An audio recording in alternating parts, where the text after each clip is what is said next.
chers frères et sœurs, nous disons merci à Dieu qui ne cesse de nous accorder sa grâce pour participer à ces bons programmes, ces séminaires qui est en train de se passer en ligne. Et nous sommes tellement bénis et nous croyons que vous êtes aussi bénis en suivant et en écoutant ces différents messages que nous sommes en train de balancer ou de publier.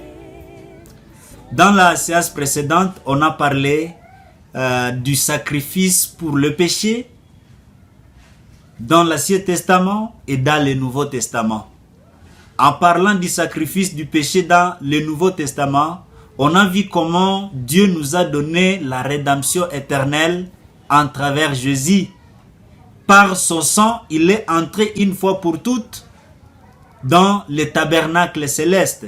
Il a amené son sang dans le tabernacle céleste.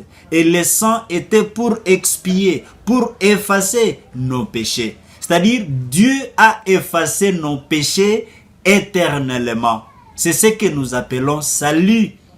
Le salut, c'est recevoir le pardon de péché. Qui est sauvé? Qui va dire qu'il a le salut? C'est toute personne qui a reçu le pardon de ses péchés en croyant en Jésus-Christ. Maintenant, nous allons parler de l'assurance du salut. Qu'est-ce qui peut nous donner maintenant l'assurance du salut? Qu'est-ce qui peut amener à nous l'assurance du salut que nous avions reçu? Bien-aimés, il faut savoir que il y a le diable qui cherche à tout prix à planter la condamnation dans le cœur de ceux-là qui ont cru en Jésus, en fait de les accuser qu'ils sont pécheurs alors que Christ a déjà payé la dette de tous leurs péchés. Apocalypse 12, versets 10 et 11 nous dit ceci. Et j'entendis dans le ciel une voix forte qui disait: maintenant le salut est arrivé, ainsi que la puissance, le règne de notre Dieu et l'autorité de son Christ, car il a été précipité l'accusateur de nos frères, celui qui les accusait devant notre Dieu jour et nuit. 11. Ils l'ont vaincu à cause du sang de l'agneau et à cause de la parole de leur témoignage, et ils n'ont pas aimé leur vie jusqu'à craindre la mort. Il y a l'accusateur, Satan, qui accuse le bien-aimé devant Dieu jour et nuit. Et comment est-ce que nous allons vaincre? C'est par le sang que nous allons vaincre. C'est par le sang versé à Golgotha que nous allons vaincre l'accusation de Satan qui accuse les frères et sœurs tous les jours qu'ils sont pécheurs.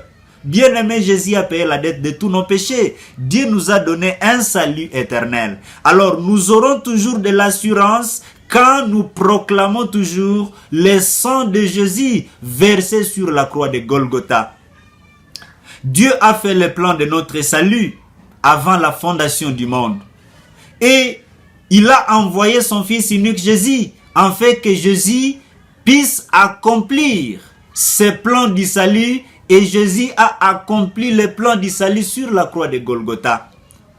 Le travail accompli sur la croix de Golgotha est en train d'être témoigné dans le cœur de frères et sœurs, le cœur de tous ceux-là qui ont cru par le Saint-Esprit. Quand nous parlons de la Trinité, il y a le Père, il y a le Fils, il y a aussi le Saint-Esprit.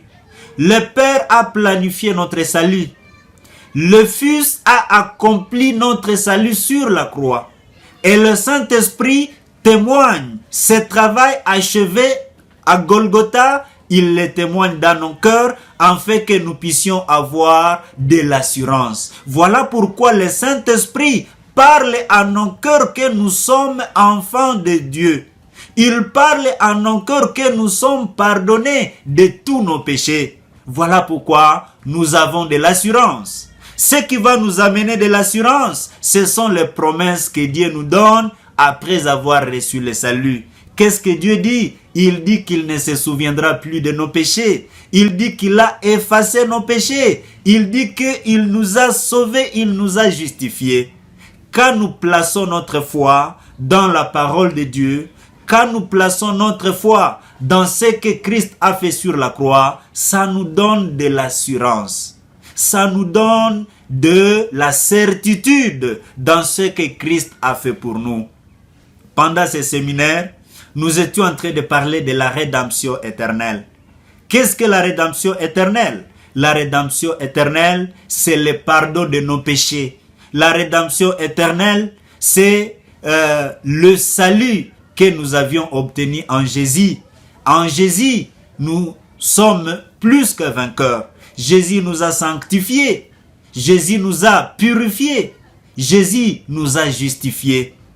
Alors, la rédemption, c'est quelque chose qui a été accompli par ce que Christ lui-même a fait. La rédemption n'est pas obtenue par les efforts de l'homme. La rédemption n'est pas obtenue par les méthodes et stratégies de l'homme, mais Dieu lui-même a accompli la rédemption. Il nous a donné la rédemption éternelle en travers Jésus. Voilà pourquoi nous remercions Dieu qui nous a sauvés éternellement en Jésus. Romains 3, 23, tous ont péché et sont privés de la gloire de Dieu. Le verset 24 dit, ils sont gratuitement justifiés par les moyens de la rédemption qui est en Jésus-Christ. Les moyens de la rédemption qui est en Jésus-Christ. En Jésus-Christ, nous avons la rédemption.